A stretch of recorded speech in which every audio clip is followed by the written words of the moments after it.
Okay, so good evening. This is the second session of the second section of the Sefer Yetzirah. So last week, or last session actually, what we did was go over the recap what we spoke about in the previous and the end of the last session, which was the bonus session on the Beit Yaakov, where he speaks about Ishtadluta, the Kuchabrichu, the Mindale, the striving of God to know Him, and Ishtadluta the Kuchabrichu, the Kaima Be'ovada, which is established the work of the Kucha, Holy Blessed One, which is established in an action. And we saw how Reb Salak talks about it in terms of Ishtadluta, or the Zohar itself talks about it in terms of Ishtadluta Deoraita, the striving of Torah, which is free, and Ishtadluta de Mitzvah, which of the striving of the work of the Mitzvot, which is a difficult one and it's hard to do. So what we're still doing, like I said last week last time, is still within the realm of Ishtadluta Deoraita, the Ishtadluta Deoraita, the strivings of Torah, which is Ishtadluta de Kuchabrichu Mindale, the strivings of the Blessed Holy One to come to know Him, because what we're dealing with is elements of prophecy. So that's what we looked last time at the section of Ezekiel's prophecy, which is the Maaseh Merkavah, and then we looked at the Rambam's thesis on prophecy. We began to look at it, which is in his Moreh Nevuchim, Guide for the Perplexed, Part 2, Chapter 36. And there we saw that he speaks about three types of perfections that a prophet must acquire in order to be worthy of receiving a prophecy. And that those acquisitions are the perfection of the intellect, the perfection of the imagination, and the perfection of moral faculties, which is the tikkun midas, which is fixing your character traits and becoming better in action. What were those again? Intellect, imagination, and moral perfection. What does he say about mitzvahs there? He doesn't actually speak about mitzvahs there. He does in other locations. He does say that mitzvahs are there for our perfection as well. So possibly he would argue that the purpose of mitzvahs is to establish us as prophets. So he might actually say that. In any case, so that's what we saw there, and what we looked in Ezekiel about the visions. What I mentioned last time, I promised I would look at the word demut, which I didn't end up talking about, which we'll cover today. So we'll go into that. What I want to do first, though, is share with you something which I mentioned last time, but I couldn't find, but now I've found it, and we'll look at it. And that is the Rambam on prophecy in Mishneh Torah, which is actually, the Mishneh Torah is an easier text to understand. The rest of it was written in Hebrew. Moreh Nevuchim was written in Arabic, and it was more of a philosophical text for an individual, for a limited audience, whereas the Mishneh Torah was for everybody. It was there for everybody. So we'll go over that section. I'll read it to you. What we'll try to do today is look at Mishneh Torah there. We'll then look at Moreh Nevuchim in the first perek of Moreh Nevuchim, chapters 1 and 2. We speak about sechel and dimyon, the intellect and imagination, we refer to it, yep. And then we'll look at Abulafia's commentary on the Guide for the Perplexed. And then we'll finish there. And then we'll hopefully next week come back to speak about the other aspect of we'll see what we get to today, because we'll see what we get to with that. And then next week possibly next time we'll look at the Sefer Yetzirah and how go back to it and why am I talking about all this stuff. Right, so actually, one second, I'm just going to pause the recording. Okay, so we first of all will look at the Mishneh Torah. I'm going to share the screen with you for that. Where is it? There it is. Okay. So here. Which bits are we looking at? So we're going to look at the Mishneh Torah first. And so the Mishneh Torah, it's Yesodei Torah, Sefer Hamada, first book of his 14 books. Sefer Hamada, Hilchot Yesodei Torah, Foundations of Faith, Foundations of the Torah, and this is chapter 7. So I'm going to read it in Hebrew because that's how he originally wrote it. Look at the translation of it. Okay, so he says, Misodei hadat le'edah sheha'el menaveh et bnei ha'adam. It is a foundation of faith that to know that God causes prophecy. Or minnabeh bnei adam. So it's a really interesting language. Minnabeh means he causes people to become prophets, or he causes prophecy to emanate through a human being. Then he carries on. And prophecy does not descend upon a person unless that person is wise, has great wisdom, is wise with great wisdom, gibor b'midotav, and is strong in their character traits. His character is strong. So this is these two qualifications are the same things we saw last time. So the chacham gadol b'chokhmah, a wise person who is great in wisdom, that incorporates sechel and dimyon. Actually, possibly only incorporates a sechel, actually, because he in that section, if you recall, if you go back to it, if we go and have a look at it, he seems to separate dimyon as a separate necessary qualification for a prophet. But so it's possible that he doesn't, and he kind of isolates the other two as necessary as well.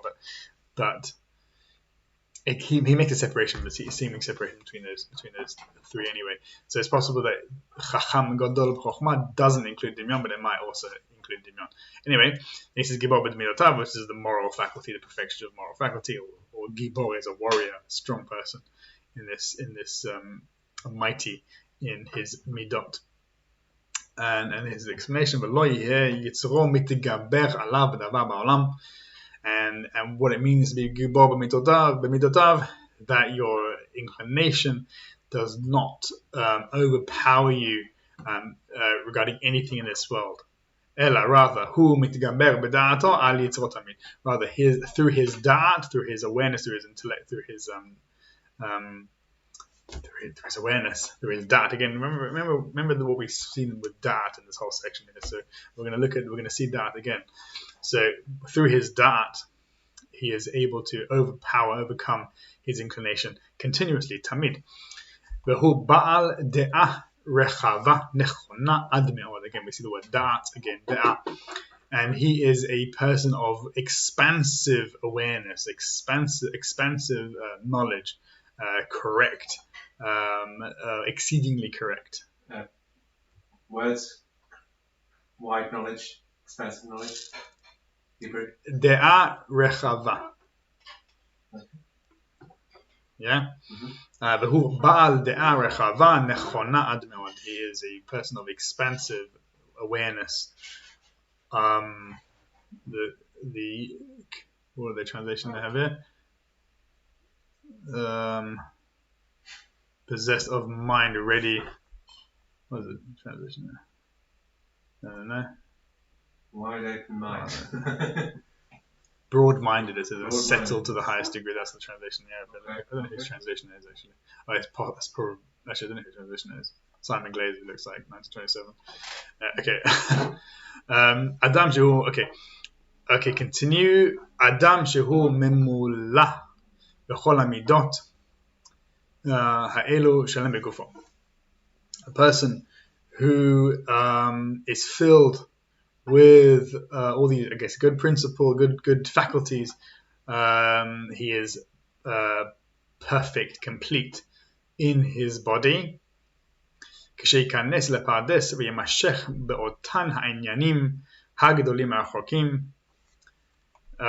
guess this is referring to Rabbi Akiva, who the four who entered into the paradise. He nichnas b'shalom, v'yatza b'shalom. I don't know if it's shalom. I heard someone shalom v'shalem. So be perfect. So that he, so in any case, כשייכנס לפרדס ויימשך באותן עניינים גדולים רחוקים, ותהיה לו דעה נכונה להבין ולהשיג, so that this person who enters into this pardes, and he draws down these great and wondrous and distant ideas, that he should have a sound understanding, sound awareness, sound knowledge, sound mind, to understand lehavin. Again, we got this word lehavin, which is going to be important later on in the Sefer Tzira, and to understand, lehasig, and to grasp, all these ideas. והוא מתקדש והולך ופורש מדרכי כלל העם ההולכים במחשכי הזמן. And this person should be sanctified, holy, separate, and he should walk separately, he should go and seclude himself, be separated from the darkei klal ha'am, from the ways of the general populace who walk in the darknesses of the times that they exist in. והולך ומזרז עצמו מלמד נפשו שלא תהיה לו מחשבה כלל, and he should continue and how do I translate that? And train himself, I suppose, to work upon some of his rizut. So his rizut is alacrity in the Rambam translation of the Mishneh. I guess it's a good word for it. But he should strengthen himself, and he shall teach his soul that it shouldn't have any extraneous thought, or it shouldn't have any thoughts regarding be'echad medverim betelim, from any things which are not important, but things which are idle affairs, or translation, idle affairs or vanities, things which are irrelevant in the law, not for the vanities of the time, right? And all their Hebrew fantasies of the time. I guess they're called whatever things that they're interested in. Right. Instead, al ela da'ato pnoya tamid lemala. Rather, his awareness, his knowledge is free. It is open continuously and open above. It's open to the above, to what is greater than man. It is bound beneath the throne of glory. It is bound to beneath the throne to understand those forms, holy forms, the holy and pure forms, which I guess Simon Glaser translates as the intelligences. So I guess he looks. So it's in Aristotle. You got Surah and Homer, the substance and form, which I guess came from Plato. Plato, right? You know, you follow me around? Aristotle's idea, really. It's Aristotle's idea. I thought Plato had this idea of the perfect forms. Yeah. So you got. So for Plato, right, the forms are like so they exist in their own realm, and everything's based on them. So you got a form of like a bed, yeah, right, and all beds correspond to that, and the form exists. For Aristotle, right, he's much more grounded and earthy. So from his perspective, the world is made up of.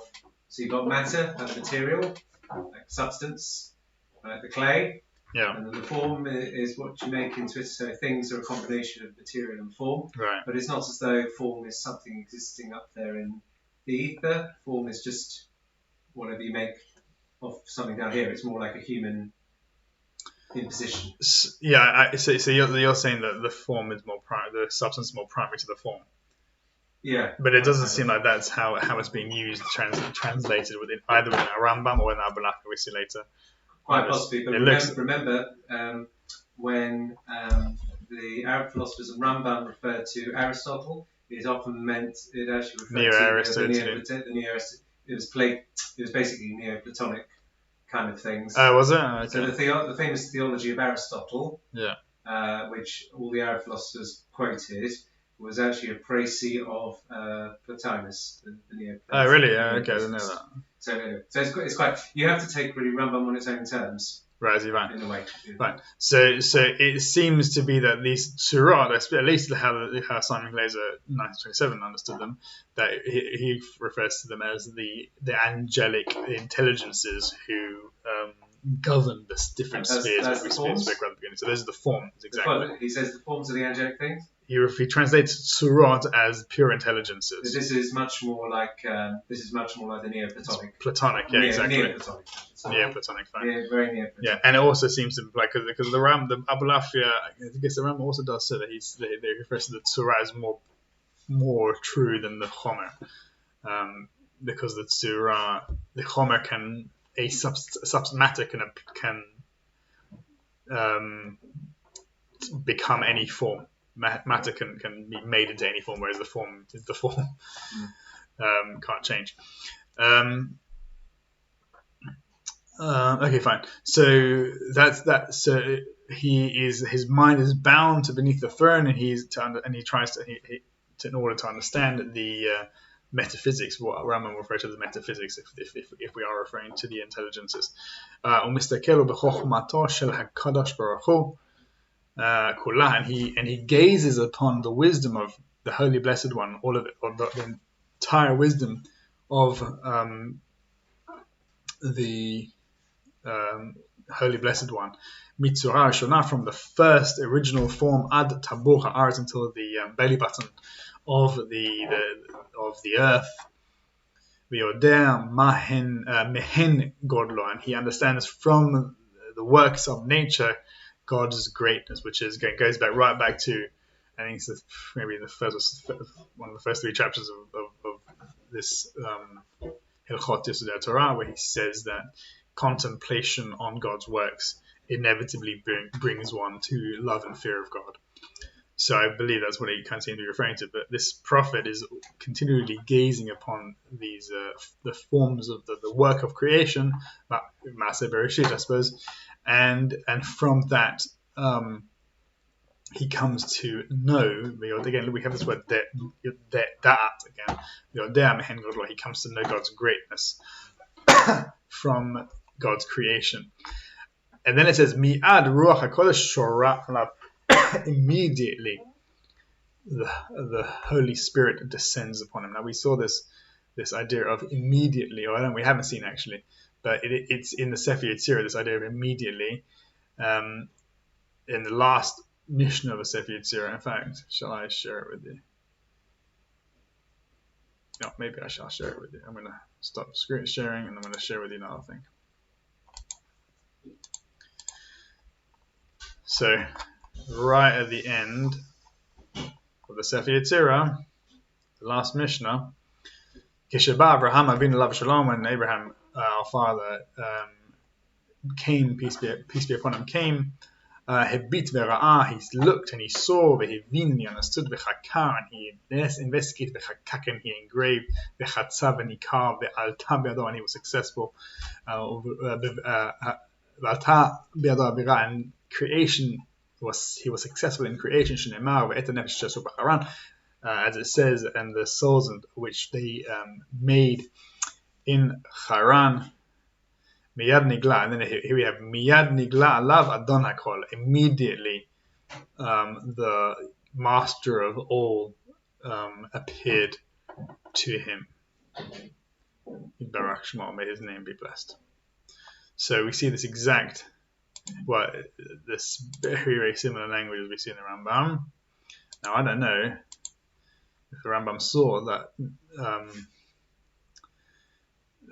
the Sefer Yetzirah, I don't think he mentions it, but it was around in his time. The Rav Sade, we have a commentary of Rav Sade Gaon on it. I believe it would have been accessible to the Rambam. It was must have been in Egypt and Spain at the time. It was definitely in Spain at the time. Anyway, it says Miyad Ruach HaKodesh. So Murat immediately the Holy Spirit descends upon him. That's how we saw in Sefer Torah. Immediately, the Master of the Universe was revealed himself to Abraham. So it seems like the same experience. Anyway, so he seems to imply that once we have this situation where we have a person who is wise in the greatest of wisdom, he is intellectually perfected. His imagination. Faculty of imagination is perfected. His moral faculty is perfected. He is divorced from daily mundane affairs. He is continually abiding in contemplation of the divine, of the creation of the universe and on godly matters. Then there is an inevitable revelation or descent of the Holy Spirit upon this person. And he carries on, and at the time that this spirit rests upon this person, his soul becomes entangled in the level of the angels, which are called Ishim. There are different degrees of angels, which Rambam speaks beforehand. He talks about 10 degrees of angels, and each of these 10 degrees of angels correspond to the 10 separate spheres. The lowest of these spheres is the sublunary sphere, which is the earth, and the level of angels corresponding to that are called Ishim, because Ish is the name of is like a person, man, angels, and which happens to be the same level as the active intellect, which we see in other locations. So Ishim here actually refers to the active intellect. So what we find here, when we translate it, is that this spirit which descends upon a person, or when this spirit descends upon this person, his soul becomes entangled with the active intellect. It becomes enmeshed within this active intellect, which is the angelic level of the Ishim. V'yapech leish acher, and he will become a new person, a new man, a different person. Ve'yavin b'da'aton, he will understand through his knowledge. B'da'aton is in his awareness. Again, we see it. Yavin, we've seen bina and da'at quite a few times in this section, and chokhmah as well being connected to it as well, a wise person. So chokhmah, bina, and da'at, we've seen it, even though Rambam wasn't a Kabbalist. Ve'yavin, so he will understand again, and the language is interesting here. It seems to imply that Ve'yavin b'da'ato means that he will implicitly understand, like he will through his awareness, through his being, he will understand. Right? Ve'yavin b'da'ato she'eno kimot she'haya, and he will understand that he is not like he used to be. Ela asher nit'ala al ma'alat she'ar bnei adam, that he has ascended above the level, the degree of ordinary, normal people. Not just normal people. Ad al ma'alat bnei adam hachachamim, wise people. He has ascended above the level of the wise people. And then he brings a proof text to this from Shmuel. Kemosh ne'emar, as it says b'Shaul, regarding Shaul. Vehit nabita, and I guess Shmuel is speaking to Shaul, and you shall prophesy, imam, with them, with the bnei nevi'im. And you shall become a new person, not a new person, but another person.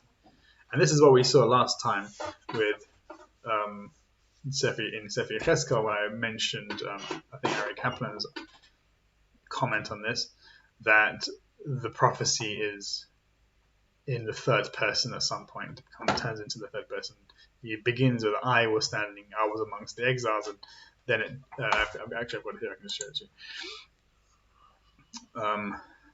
He begins with Va'ani b'toch ha'golah, I am amongst the exile al nahar kavar, on the river Kavar. And then later on, Hayo Haya Divar Hashem, there was a word of God, El Yechezkel to Yechezkel ben Buzi. He's talking. Why is he talking about somebody else? Because he has become a different person. This is interesting the way the Rambam puts it. It's very clear how he how he does this. It's not ambiguous at all. His soul, when this spirit descends upon him, rests upon him, and his soul, his soul will come entangled with the level of the angels, which are called ishim, and he will he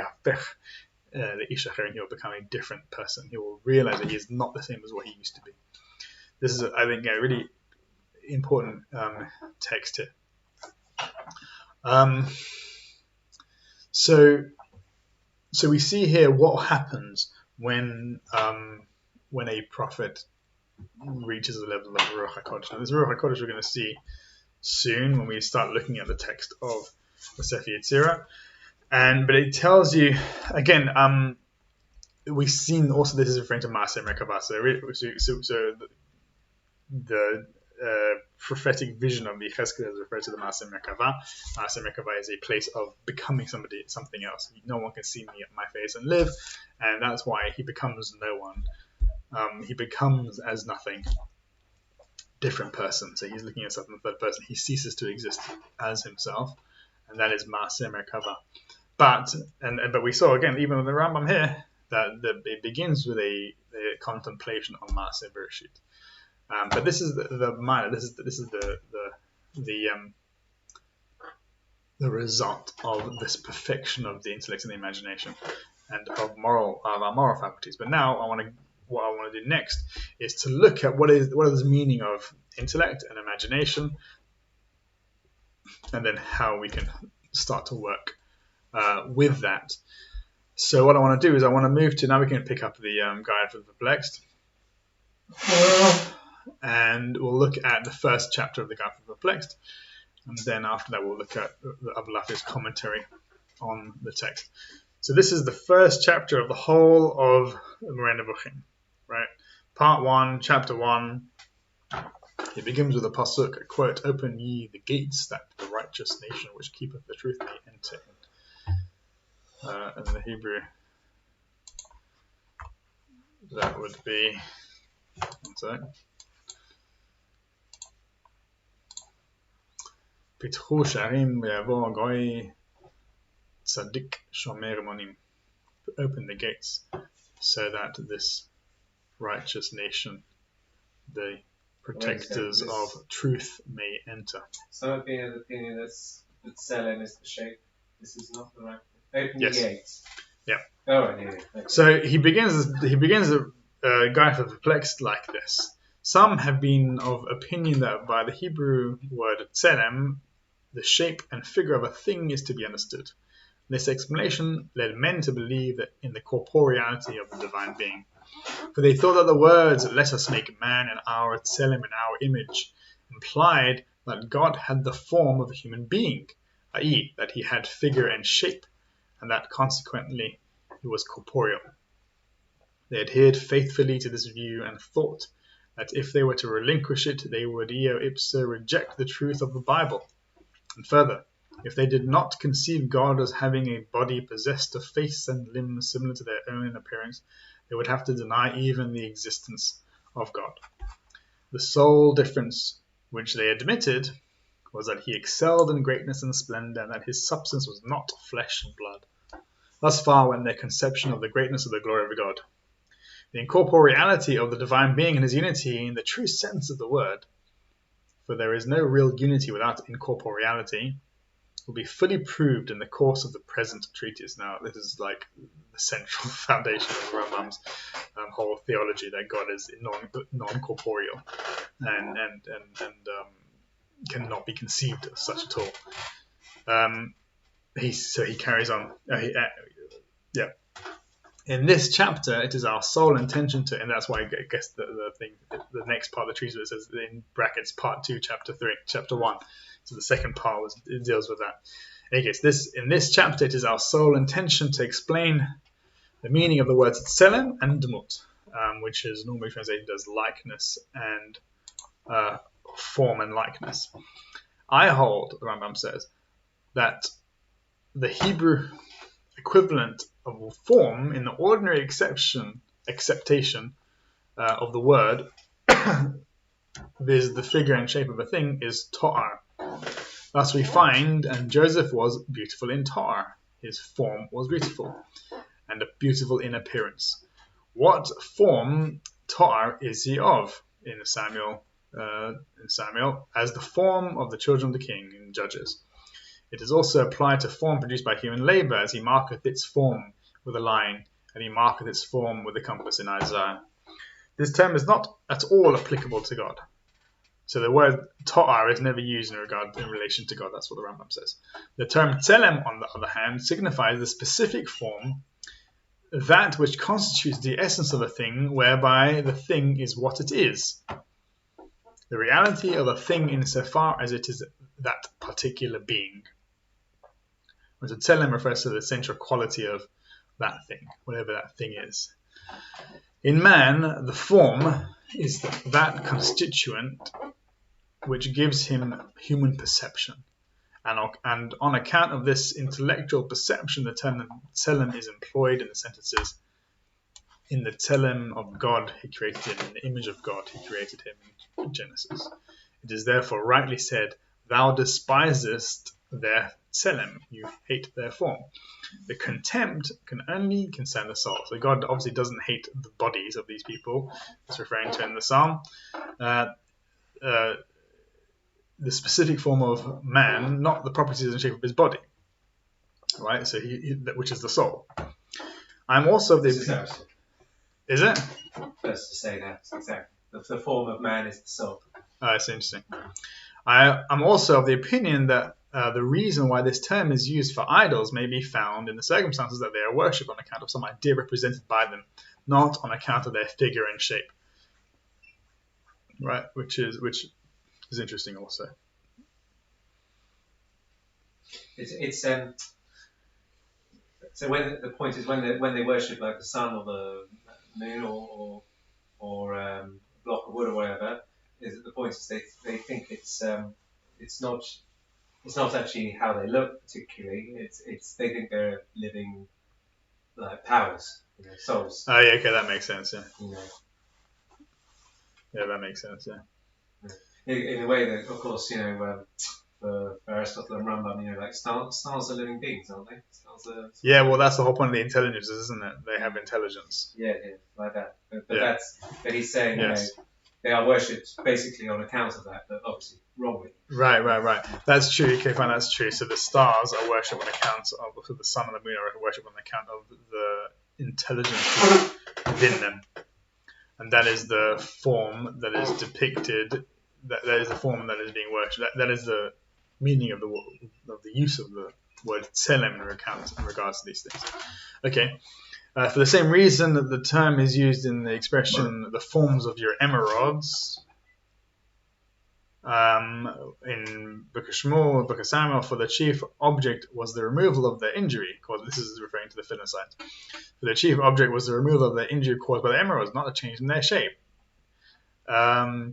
As, however, it must be admitted that the term Tzelem is employed in these two cases, viz. The images of the emerods and the idols, on account of the external shape. And the term Tzelem is either a homonym or a hybrid term. So it's either used in two meanings in the sense of actual physical shape, or what's it mean by hybrid term? It incorporates both. I don't know. They know what a homonym is. They know what a hybrid term. As you say, I think probably halfway. Yeah. Incorporates both. Okay, well, maybe he explains it now. And would denote both the specific form and the outward shape, so it refers to both. And similar properties, i.e. the essential factor of it, or essential property of it, and the shape of it as well. And similar properties relating to the dimensions and the shape of material bodies. And in the phrase, let us make man an art Tzelem, the term signifies the specific form of man. So in this case, it's not a homonym nor a hybrid term. It is referring to the specific form of man, this is intellectual perception, and does not refer to his figure or shape. Thus, we have shown the difference between Tzelem and Torah, and explained the meaning of Tzelem. Yeah, it's like a form or being. Because it's simply form is not like any. It's not appearance, which is like common English. It's what makes something be what it's like. Exactly. It's what makes something. It's like a defining. It's a defining characteristic. Feature. Yeah, it's a defining feature. Exactly. Right, so that's the word tselem. Right, now the word demut is derived from the verb dama, he is like. This term likewise denotes agreement with regard to some abstract relation. Look at, I am like a pelican of the wilderness. He's not saying, the author does not compare himself to the pelican in point of wings and feathers, but in, Thank you. Thanks for making it clear. but in point of sadness. I suppose it's good that he makes it clear though. Yes, no, it's funny. Yeah. Nor any tree is going to, you'll remember it that way. Nor any tree in the garden of God was like unto him in beauty. In Book of Yechezkel, the comparison refers to the idea of beauty. Their poison is like the poison of a serpent. He is like unto a lion. The resemblance indicated in these passages does not refer to the figure and shape, but to some abstract idea. It's a metaphor. In the same manner is used the likeness of the throne. So this is again referring to Sefer Yechezkel, which we've seen last time. So it says this is why I said I was going to look at the word demut. So it said the likeness of a throne. So the comparison is made with regard to greatness and glory, not as many believe with regard to its form, its square form, its breadth or length or its legs. Even though the pasuk talks about the dimensions there, this explanation applies to also the phrase the likeness of the chayot, which is also in that same chapter of Yechezkel. As we saw the word demut off quite a lot there, and so therefore what he's saying is that it's referring to something else. That it's a synonym, it's a homonym there, and so this will take us. This will take you. We're probably not going to go there, but it can take you to what the Rambam speaks about. I think in the third chelik of his Moreh Nevuchim, what he understands by Ezekiel's vision. He comments on it. I think he believes, if I remember correctly, the ofanim, we saw the wheels. Those are referring to he says those are the spheres. Spheres within spheres. That's why kind of wheels within wheels. It says that's the spheres within spheres, and the intelligence is the chayot, they will correspond to the angelic intelligences that which are above them or within them. It actually says the spirit of the chayot is within that ofanim. So again, that's why. So he looks at it as a metaphor there. Again, and it goes back to what we saw with regards to this qualification for prophecy, that the prophet is contemplating the natural world. And this was the natural world for him, the spheres and the intelligences. Right, so carry on. As man's distinction consists in a property which no other creature on earth possesses, viz. Intellectual perception, in the exercise of which he does not employ his senses nor move his hand or his foot, this perception has been compared only apparently, not in truth, to the divine perception which requires no corporeal organ. So this is an important thing. What we saw last time, how he was so anti-physicality, and why he kind of continues to talk about the overcoming of one's inclination and the distancing from natural ways of things, that the intellectual faculty operates without any complete isolation from physical perception or sensation. What's phrase? Have you got the Hebrew there? I have it in intellectual perception. Something of seichel. That's it. I've got the Hebrew. 1 minute.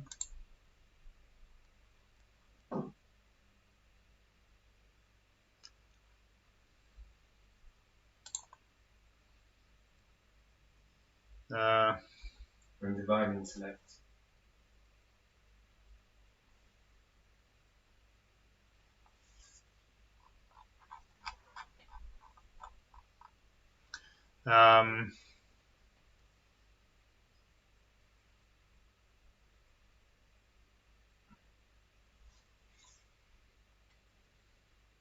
That's important.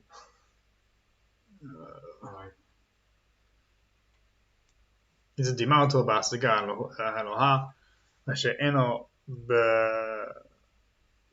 בכלי, with a tool, ואין ממנו דמיון באמת, אבל לנראה מן דעת תחילה.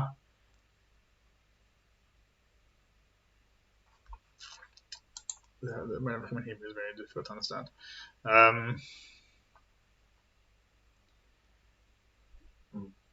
Anyway, don't worry. Divine intellect, with which man has been endowed. Oh, there you go. Sechel Eloki, that's what he's referring to. Sechel Eloki, the divine perception. Okay. And the Bakbo, which is And man has been endowed. It's interesting. Not even Jew. divine. So that's divine. Divine intellect is actually above it. It's a divine perception. Dima oto behasagat eloka. Behasagat eloka. That's what it's referring to. Divine perception is hasagat eloka. Really. It also seems to make it universal. It doesn't just say a Jew. In the translation, it says a man. Man has been endowed. Yeah. What? On this account, on account of the divine intellect with which man has been endowed, he is said to have been made in the form and likeness.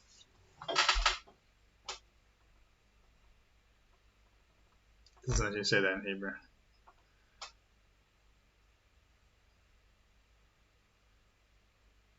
No, translation will be. He's incorporated it. He's added the words to it. Yeah. Right. In the Arabic.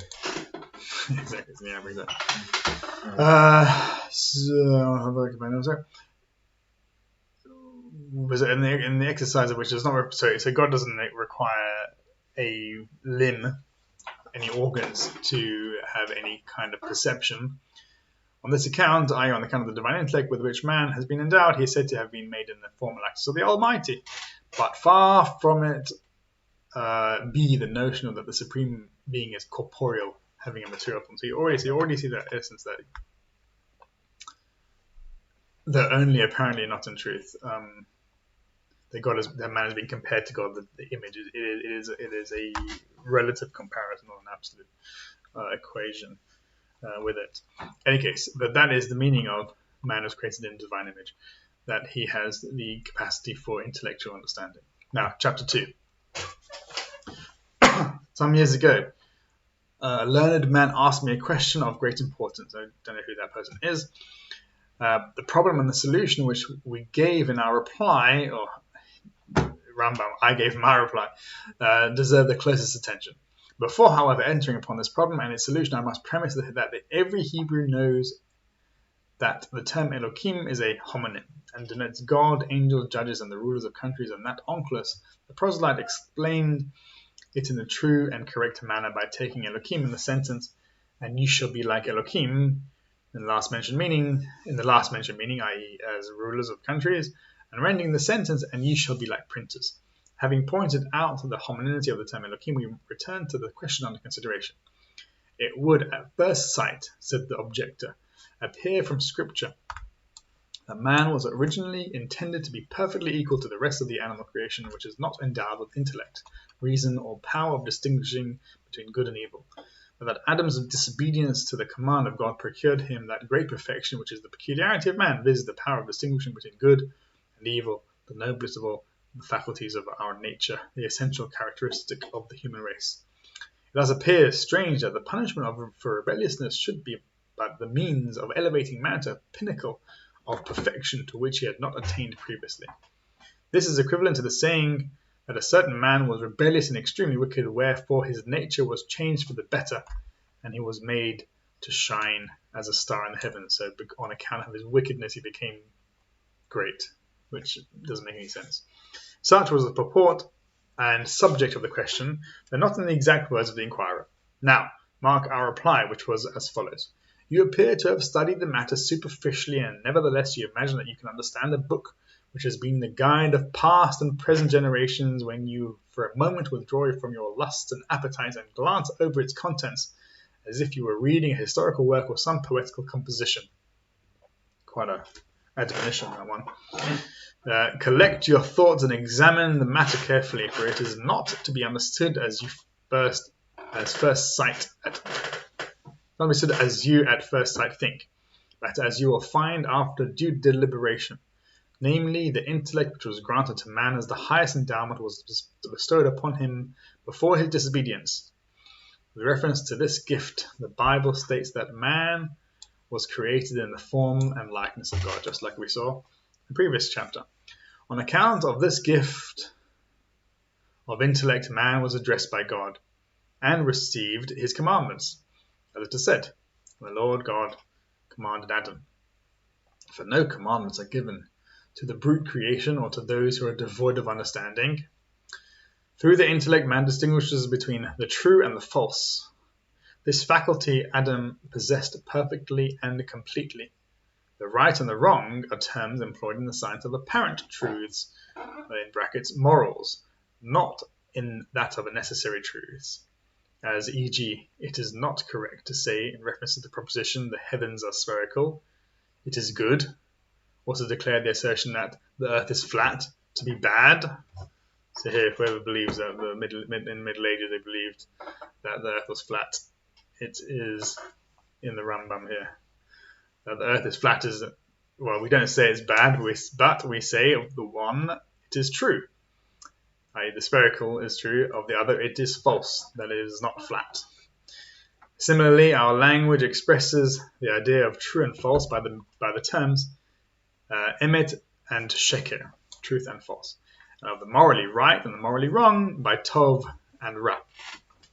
Thus it is the function of the intellect to discriminate between the true and the false, a distinction which is applicable to all objects of intellectual perception. Adam was yet in a state of innocence and was guided solely by reflection and reason, on account of which it is said that thou hast made him a little lower than the angels. He was not at all able to follow or to understand the principles of apparent truths. The most manifest impropriety, viz. To appear in a state of unity, was nothing unbecoming according to his idea. He could not comprehend why it should be so. What is a nudity that man should care about it? After man's disobedience, however, when he began to give way to desires which had their source in his imagination, again, so now we see imagination coming into play. So we saw previously, we haven't seen previously anything about imagination. Here we see, well, apart from the perfection of the imagination. Here we see imagination in the negative sense. After man ate from the tree of knowledge of good and evil, we see imagination. It's interesting because when I talk about it in my book, I give my sources, but I talk about Adam not having dualistic consciousness before he ate of the tree, because the absence of knowing about good and evil is part and parcel of not having dualistic consciousness. As soon as you have dualistic consciousness, you have a sense of good and evil. And he doesn't say that. He says Adam was kind of distinguishing stuff, discerning this and that in a kind of like insightful manner. But well, certainly not everyone would agree with him, I suppose. But it's yeah, I mean, he is talking about some kind of. He seems to be saying that he does have complete dualistic consciousness and can identify this and that. It's just that he didn't in any way have good and bad as such, because he was completely always following good things without really and didn't really have any sort of foreign desires. Is that right? Yeah. Well, let's. Well, have you read have you carried? Have you read on? No. I'm just trying to work it out. It's like not easy to read. I'm trying to work out what he's saying. Well, let's see, because what he writes on is, well, what he just said to him. In fact, after man's disobedience, however, he began to give way to desires which had their source in his imagination and to the gratification of his bodily appetites, as it is said.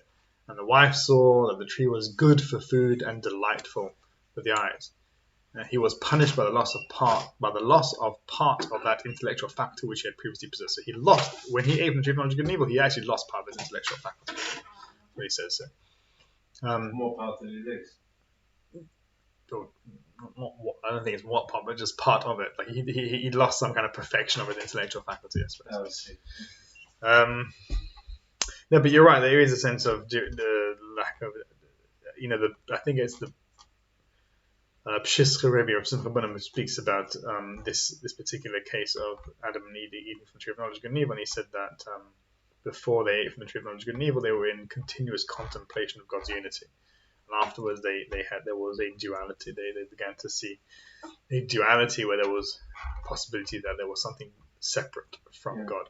But actually, if we look at the idea of, we saw in Pshischa, in Rav Zina Rebbe, in Hakdama B'Pticha, and in Rav Tzadok, the idea that, and also in the Aruch HaShulchan, that good and evil are factors of awareness of and lack of awareness of God.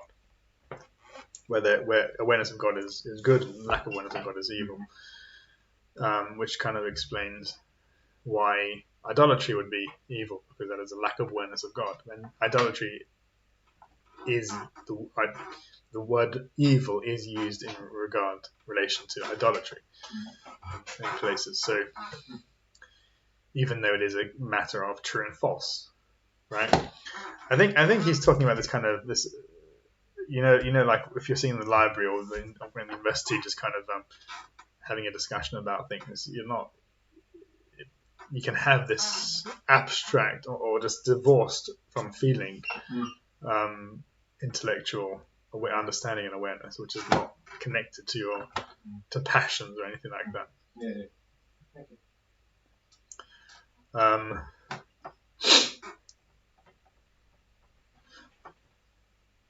So what I'm saying is that it could still be that duality does manifest only after, even from the tree of knowledge of good and evil, because there is a sharpness of that duality. In an intellectual discussion, there's less of a sharpness of it. When people get angry about their opinions, it shows that there is good and evil there. That they're evaluating their views in terms of good and evil. But when it's just, is it true or is it false? It's hard. It seems when you're really kind of in that mode, then it's not just dispassionate, exactly. So there's no reason for it to be like that. So therefore, it's not dualist. It's not a dualism in the sense of the stark, really harsh dualities. Again, look, we're talking about pre-Chassidus, we're talking about pre-Kabbalah as well. Yeah. So, and we also know that Rambam believes in this unity of God, and that is connected to the intellect, to understanding like God's non-corporeality is connected. We just saw it before. It's connected to his. Where was it? Actually, let me just. We saw it, didn't we? Right at the beginning. The incorporeality of God and his unity. But there is no unity without incorporeality. Okay, we'll be proved. Okay. Okay, he doesn't connect to this specifically there. Where am I? Okay.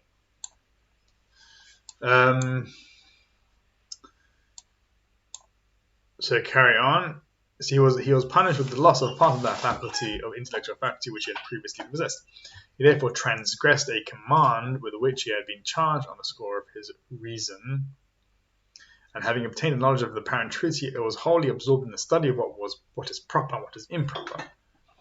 Then he fully understood the magnitude of the loss he had sustained, what he had forfeited, and in what situation he was thereby placed. Hence we read, and ye shall be like Elohim, knowing good and evil, and not knowing or discerning the true and the false, knowing good and evil.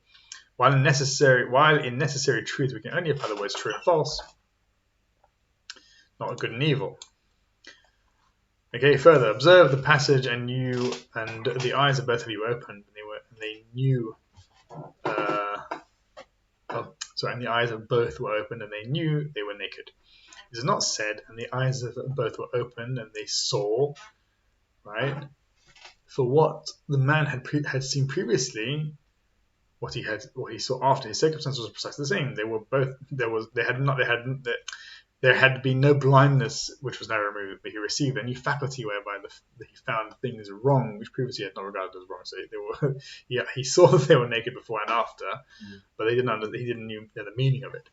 So that's why it says knew, not saw. Besides, you must know that the Hebrew word pakach, used in this passage, is exclusively employed in the figurative sense. So the word pakach enav, he opened his eyes, is a figurative term. Referring to the receiving of new sources of knowledge, not in that of regaining the sense of sight. Compared, God opened her eyes. So that's referring to Hagar probably, where the well was there, but she just didn't realize it.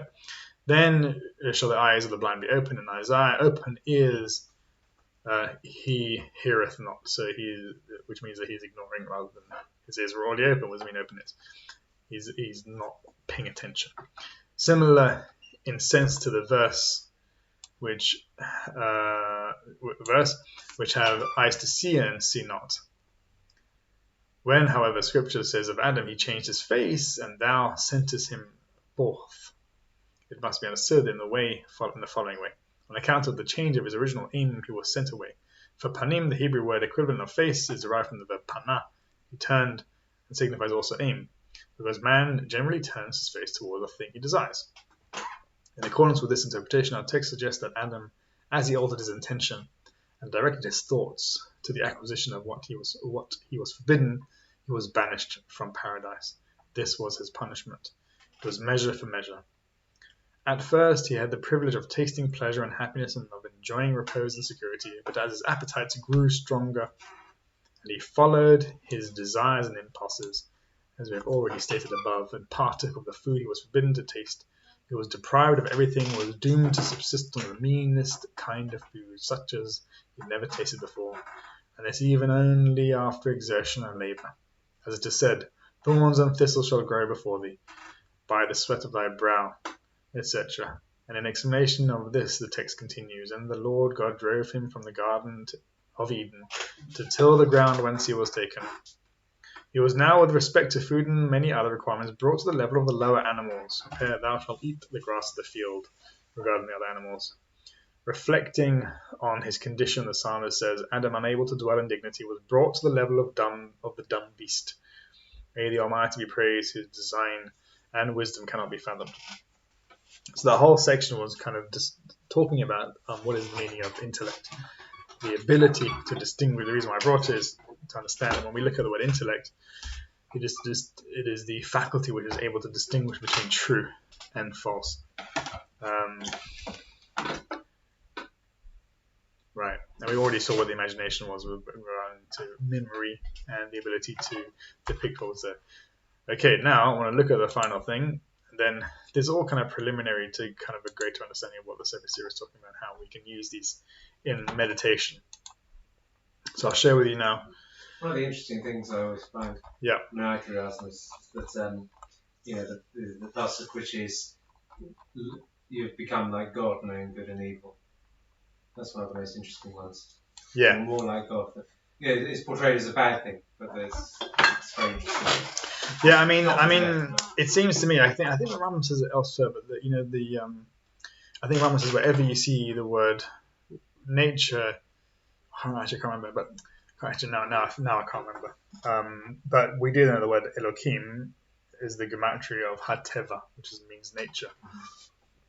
So it could be that Elohim means that kind of nature, or it can mean, like we've seen before in the Midrash, you become like God who know good and evil, because God knows good and evil. God does know good and evil. Yeah, right. But in a way, knowing good and evil, he says, you're brought down to the level of the animals, but of course, knowing good and evil actually in some way makes you more like Hashem. Yes, yeah, right. It's complicated.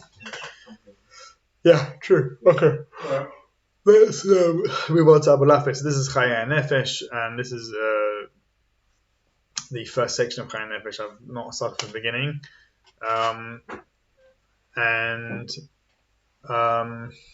It is the first.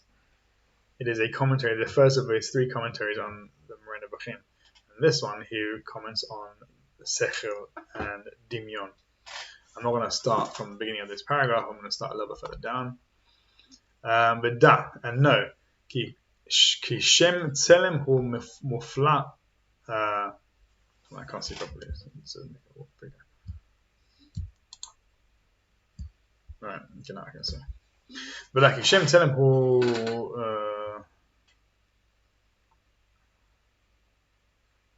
Right. And the name Tselem, the word Tselem, is wondrous. What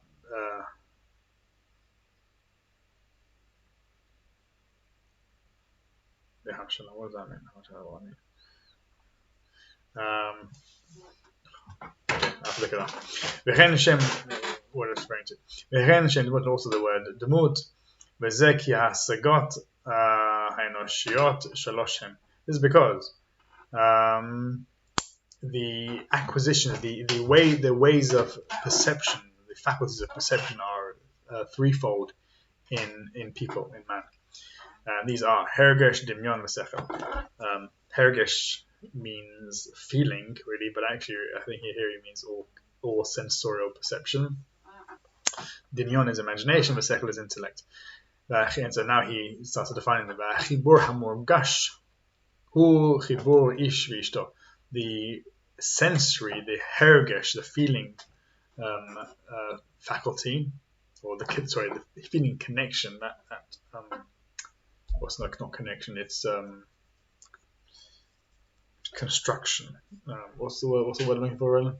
What's the Hebrew? Chibur means compound. Oh. The compound, the feeling compound, the compound which is morgash, which is sensed, felt, is the same compound of a man and his wife. Chibur medumeh, and the compound which is imaginary, imagined, that is the chibur between the connection between. So chibur is compound and also connection. Same word. That is the connection between the tzura and the chomer, the form and the substance. Going back to what we said earlier about the Aristotle, the chibur hamuskal, and the intellectual compound, hu chibur hasechel v'nefesh. This is the connection between the intellect and the soul. And he says, "Ve'shnei hachiburim harishonim chovru v'itpardu." These first compounds that we have discussed, the felt one and the imagined one, these are compounds which will connect, which will become bound up together, and they will also separate from each other. The chibur hashlishi, but the third compound, when the intellect is bound up to the soul, it will never, ever, ever be separated. And upon the second two, so he's now grouped the first two, the hergashim, chibur hergash morgash, the chibur medumeh, the felt and the imagined, as separate, as bearing a quality which the third one does not. Now he's saying that the second one and the third one, the imagined and the intellectual, have a quality which the felt one does not. And this is and the last two, shehem dimyon v'sechel, which is the imagination and the intellect. Zachra Torah demut v'tzelem. The Torah made this connection between them, hinted at or recalled it in the manner of referred to them as tzelem and demut, the likeness and appearance, like the image and appearance. Right, so the Rambam we saw, he says that tzelem and demut refer to the same thing, which is both the intellectual faculty. Here Abulafia says no, demut refers to dimyon, and actually makes sense because it's just the power of comparing one thing to the next. Dimyon is lidmot, to compare one. It's actually the same word. So that power of imagination is a power which is the image, the likeness of God, that quality which God has the ability to imagine. So we have the ability to imagine. God so is he saying that we are considered godlike because he imagines stuff, Hashem imagines stuff, and we can imagine stuff? Yeah. Okay. I think so, yeah. I mean, yes, it's implied when he's saying it. So he's saying that sechel and dimyon is tzelem and demut. Sechel is tzelem, like we saw in the Rambam, and demut is dimyon. Yipnei heyot shnehem inyanim, and the reason why is because these two things are hidden, inyanim nistarim, hidden subjects. One of them is natural, and connected with nature, and that is imagination. So again, in our terms, we've seen previously, that would be Maaseh Bereshit, is imagination, is natural. The Yichud Tata, the lower waters, the lower unity, lower waters, these are both the Maaseh Bereshit. This will be Tivi, natural things. Vashani Eloki, this is the second one is divine, and this is again the Sifrim Elokim, the divine intelligences. This is refers to. So again, we have Olam Asiyah and previous one, nature, Olam Yetzirah. But an intellect corresponds to Olam Yetzirah. V'hashani Eloki v'hu hasechel, and the second one is divine, and this is the intellect, Hanikra Tselem, which is called Tselem, image. V'shnei hachiborim ha'ela, and these two compounds, hem levadam pe'olah elokit. These two things are the handiwork of God. Right now we see in Maaseh Merkavah the workings of creation, workings of the Merkavah, of the chariot, Maaseh Bereshit, the workings of creation. God is the orchestrator of these things. God manifests creation. He manifests the chariot. So this is what he says here. Both of these two handiworks, Tselem and Demut, the natural and divine, these are God's handiwork. But the third compound, Hu Pe'olah Enoshit Retzonit. This is the handiwork of man and his free will.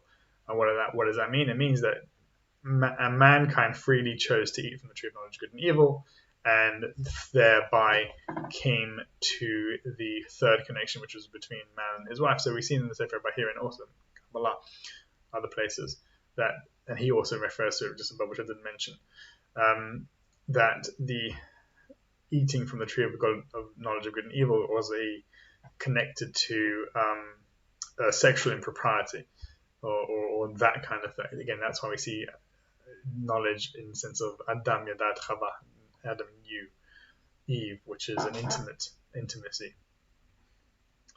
So this is the end of Sefer Bahir. You can see it there. So again, like we saw the Rambam, that this movement towards this acquisition of the knowledge of apparent truths, which is the moral truths, the knowledge of good and evil, connected to our appetites and desires and our passions, that was a choice that mankind chose to acquire, and that was the hergashi, that was the sensory feeling realm. V'chol hasaga hi chakuk metziut hadavar nemtza. Now he says, now each one of these, so this is difficult to understand, I don't exactly know what he's referring to here. It's hard to translate. He says, V'chol hasaga hi chakuk metziut hadavar hanimtza. Every acquisition is engraved in the existence of the thing which is existent. Kol hasaga hi chakuk metziut. This is a missing preposition there, but chakuk metziut hadavar nimtza. So everything, it seems to be, what he's saying is that everything, all these acquisitions, these three acquisitions, are embedded in the mode of the existence of that which exists. Okay, I don't know what that means, but let's just carry on. Maybe I'll explain, maybe I'll understand from reading the rest of it. So here, when we engrave the body, when we engrave the body, so he's again, this word chakika, which is possibly why he's using it, is a technical term within the Sefer Yetzirah and within Kabbalah Nevuit and the prophetic Kabbalah, because Abulafia is Kabbalah, and we're going to see it when we look in the Sefer Yetzirah. So this is the reason why he's using this term. But what he's saying, literally, doesn't make much sense. But this is what he says. When we engrave the body, the image, with our sensory perception, when you perceive a person outside of yourself, you will engrave each one of his features. Mikrav is accidental features, its qualities. So you will. It's kind of like when you see somebody, the image of that person will become engraved in your mind, either all of them or oktatam mihem or mihem takiro, and from those qualities, those circumstantial features of this person, you will come to recognize that person. So you know how your friend looks, so you'll engrave them. When you see that person, it will become engraved in your mind, and you'll be like, oh, that's so and so. And you recognize that person as being so and so. And we can look at the kind of qualities, like even if you see somebody's shadow, you can often kind of recognize that person. If you see somebody walking from a distance, you often recognize who that person is based on the mannerisms and gait and whatever. So that's, he's saying, this is the idea of the engraving, of the physical engraving of the person. Right? But when you engrave this body, this image, with the imaginative faculty, when you see this person in a dream, or in a vision, or or in a reflection in water. So again, the fact that he uses the word water here is referring to a reflection in water, but we'll see that water connected to the imaginative faculty comes in Sefer Yetzirah, as we'll try to explain it. So you see this person in a dream, or in a vision, or in water, in a reflection in water. Ki ha'adam hachakuk belibecha, bechalom eno adam beklav, because this person who is engraved in your heart in a dream is not a person at all. But it is called a person on account of that engraving which you engraved. That engraving which you engraved, that you engraved this person with your imaginative faculty, in your imagination. And it is as though this being exists as a person for you. So when we dream about a person, that person is not actually a person, it's just an imagined entity which appears as a being. Just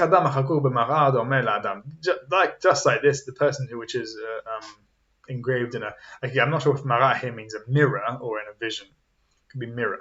When a person engraved in an image or a vision or a mirror resembles a person, but it is undoubtedly not a person. And this is also the same with a person who is engraved in water. Possibly a reflection in water, but again, we'll see what happens. See, water is, again, chakuk b'mayim is from the Sefer Yetzirah, actually directly from the Sefer Yetzirah almost. And I'm not sure exactly what it's referring to this particular section, but let me try to understand it.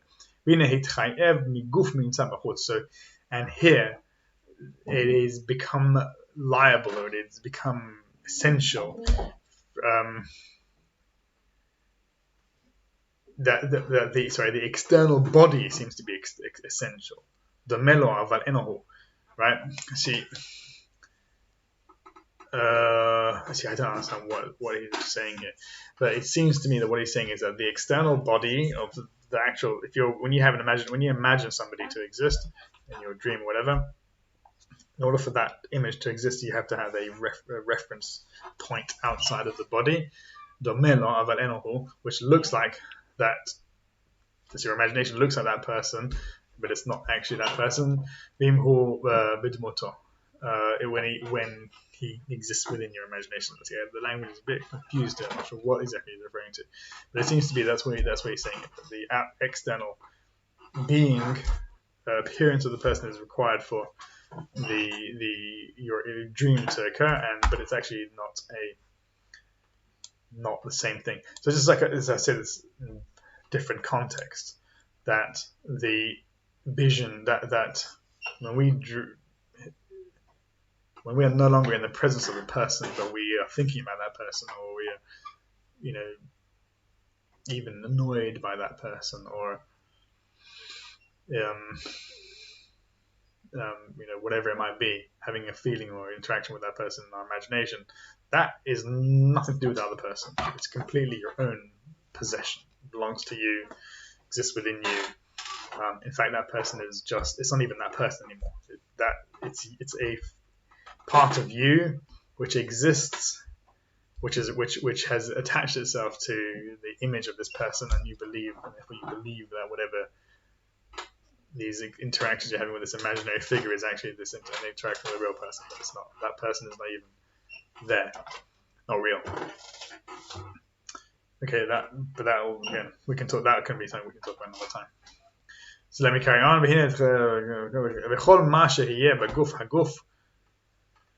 Asher bo yudumeh hamedumeh zach yoter, and so okay, I think this goes back to what we saw about the other person. So about the how yes, it's possibly a way of perfecting our imagination.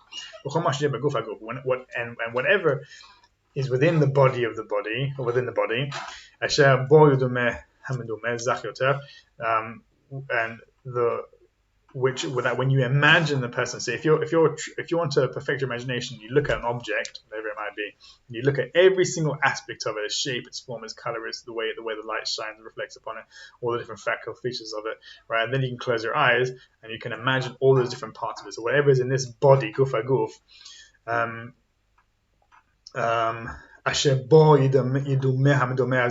whatever you can imagine it to a greater extent, אז יהיה המדמה מתקרב אל השגתו בדמיונו. Then, when you imagine this thing, it will become closer. Your imagination has become closer to what it actually feels like to see that object in real life. So this is how you come to perfection of imagination. So you have really clear understanding of these different features of the object which you're trying to imagine. אז יהיה מדמה מתקרב אל השגתו בדמיונו יותר, it will become the vision will become clearer בדמיון המים. And then he says, now he goes again with these different qualities of different types of the vision. So the lowest level is b'mayim, the imagination, which is like mayim, one which is like the marah, which is the mirror, one which is like a dream, one which is like hayikitza, of wakefulness.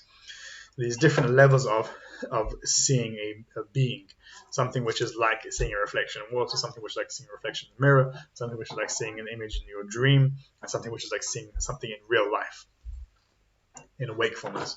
So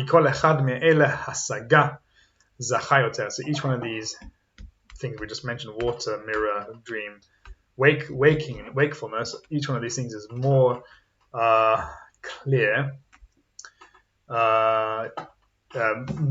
from the previous one, according to the clarity of the body which is being perceived. Right. So again, it seems to me that this way is referring to how to clarify your vision. So he was all about visions, Abulafia. So when you close your eyes, you want to try to have the greatest clarity of our vision. So again, I'm sitting here and I can see there's objects around me. Now I can close my eyes, and what I really want is to, when I close my eyes, to be able to, it's as if I'm not closing my eyes because I can see exactly what's there, all the different objects that are around me. But because I haven't paid attention to it, it's not as clear. But this is something which we're going to work on in future weeks, how to clarify our imagination, so that when we close our eyes and we have a vision and we imagine something, it feels real. Now he says, it goes even further. When you perceive something with an intellectual perception, when you see the essence of the thing, the sechel in your intellect, this is the true perception. This is חקיקה, this is the word חקיקה. וכל מה שתשיג מעניינו בשכל ויהיה קרוב אל אמיתתו יותר. Whatever you are able to perceive in your intellect, it is closer to the truth of the thing. והוא האדם באמת במדרגותיו למטה מן הכיסא. This is why the person in truth, in his level, is beneath the throne, ולמעלה מן הכיסא, and is above the throne. והוא מכלל החיות הנושאות הכיסא. He was part of the quality of the beings, the angels, the Chayot HaKodesh, which are carrying the throne. And also from those beings which are sitting upon the throne. So man has these dual qualities of being both above, carrying the throne, and on top, sitting upon the throne. This is the idea of as you can see, the vision of a person sitting upon the throne. That is the being, the image of God, the Tilim Elokim, at least from the Kabbalah. That's how we see it. And also don't forget that the Chayot HaKodesh is what the Rambam seems to refer to as the angelic quality. That person becomes like that when he has a prophetic vision. So that is the beings beneath the throne. And he carries on. V'zehu ha-demut. This is the demut that we see in the physical vision. The man is created in the image of the 4 chayot which carry the throne of Demut Adam al and the image. You see Demut. You see he's saying the word Demut wherever he's using Ezekiel's vision is the same Demut that we see in God. Man was made in the Demut, in the image of God. So this is the same Kamara. This is the image of a person sitting upon a throne above. Which is these 2 things, the Tselem Elokim and the Demut Elokim. The Tselem is that being which sits upon the throne, and the Demut is the Chayot HaKodesh which is beneath the throne. And he carries on, and the truth of this thing is what we call the living, the speaking being. Hanikra Chashmal, which is called Chashmal, which the electron, I think that's how somebody translated it. And now he says, what is Chashmal? Chashmal is Chai Shemal, the living being, which is Mal. Now, Mal here possibly means the Brit Milah, which is circumcised. Again, so this is connected to the idea of what we see beforehand as the Brit Milah, the Brit Mechova Be'ensa, Brit HaMaor, B'Milat HaMaor, B'Milat HaLashon, these different circumcisions of the mouth and the flesh. And speaking is what we have here. So the connection between that also. And now he carries on. What is Chashmal? Chashmal is Chai Shememalel U'Medaber. This is the living being which is speaking, which is maleh, which makes milot, which makes words, and speaks. Ve'eno ke'en Chashmal. His eye is like the eye, or he looks like the Chashmal. Mazhir me'ir, and he is luminous and shining. Ve'chash ve'mal, and he is silent and he speaks. Ve'ratz ve'shav, and he runs and he returns. K'mareh v'zak, like the appearance of lightning. Balayla, Lel chashuch, in the darkness of night. Achar shemal b'farah, after he has circumcised and had the priyat on his circumcision. So again, Abulafia has gone into poetry here. But again, we've seen a lot of these tropes. Ratzu v'shah, we can see Chash ve'mal, silence and speaking sounds, running and returning. So we see the same principle, so that he goes back to. So what he's saying is that, again, like with Demut, so Demut, Tselem and Demut, Sechel and Demyon are these faculties which can come and contribute to us the movement towards the Maaseh Merkavah. We see the Maaseh Merkavah both in this commentary of the Abulafia on Tselem and Demut, and also within the Rambam himself, where he refers to Demut as well.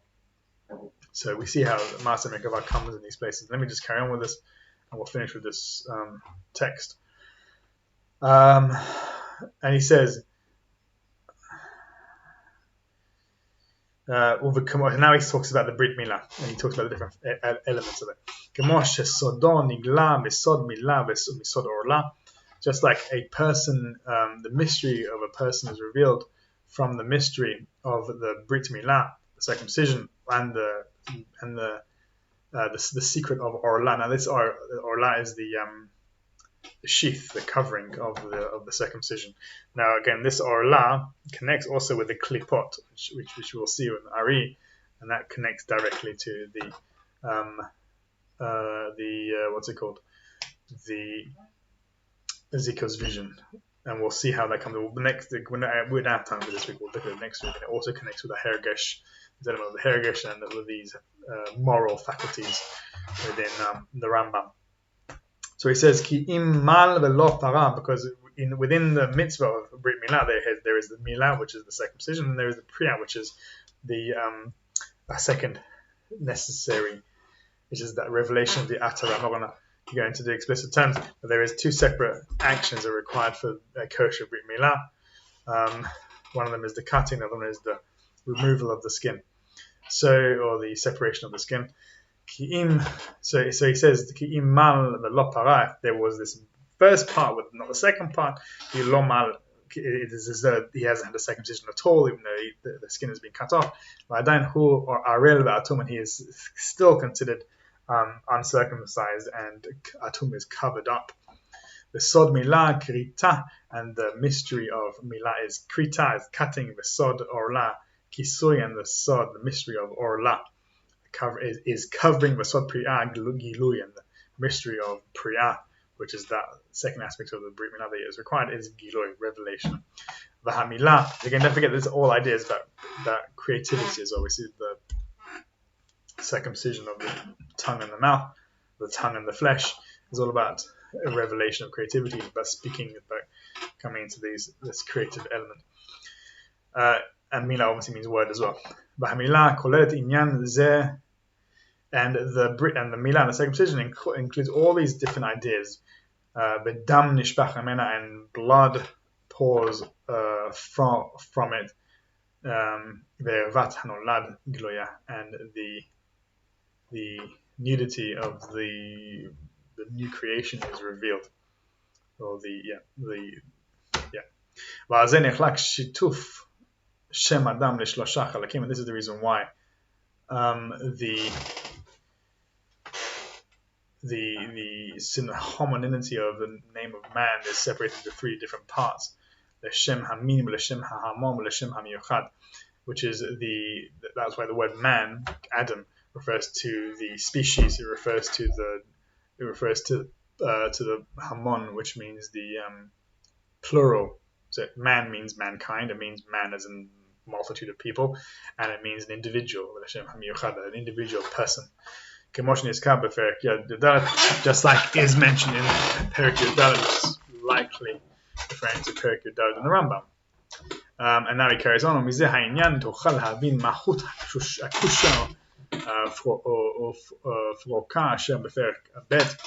Now through this we can understand the essence of the question, which is explained in the Rambam in the second Perek, which we saw, which it was referring to man. What man ate, like what happened when man ate from the tree of knowledge of good and evil? Did he become intelligent or not? Like, what is that? We saw that in Rambam. Now here we got an explanation in Abulafia.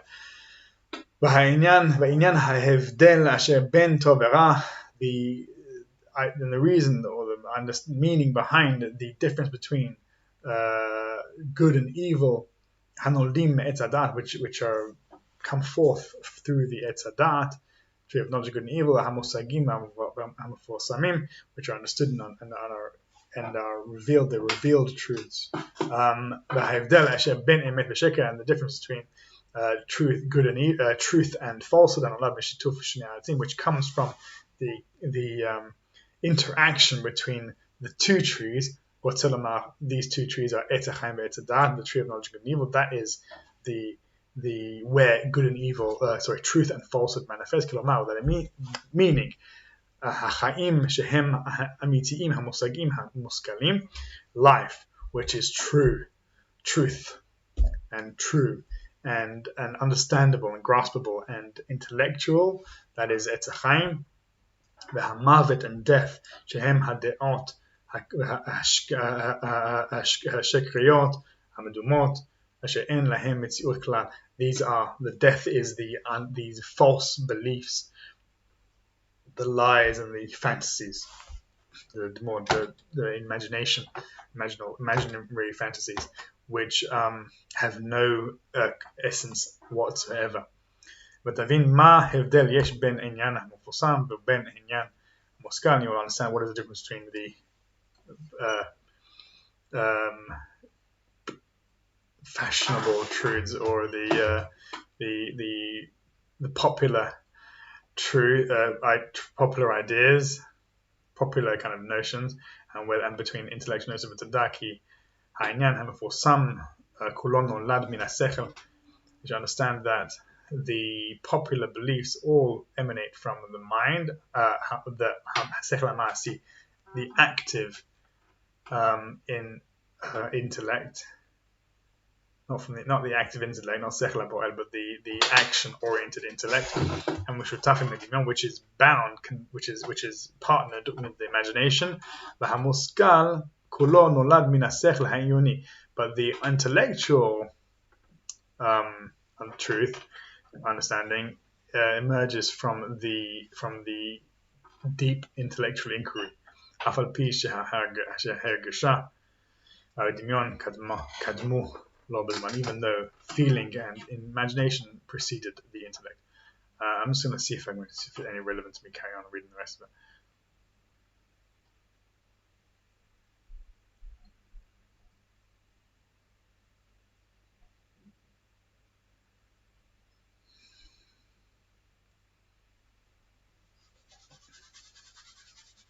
Yeah, I think that's all I need to read right now. So that again, I think really concludes more or less the introduction that we want to look at for this section of the Sefer Yetzirah. Intellect and imagination. That's what we're going to be working on, because we're going to see how this idea we saw Chochmah, Bina, and Dat, how we're going to manifest that. Next week, what we'll do hopefully is begin by discussing the Hergesh a little bit more, and we'll look at it from the perspective of the Ari and how it manifests within Chassidut and how it refers to aspects from Ezekiel's vision. Okay. I'm going to stop the recording now.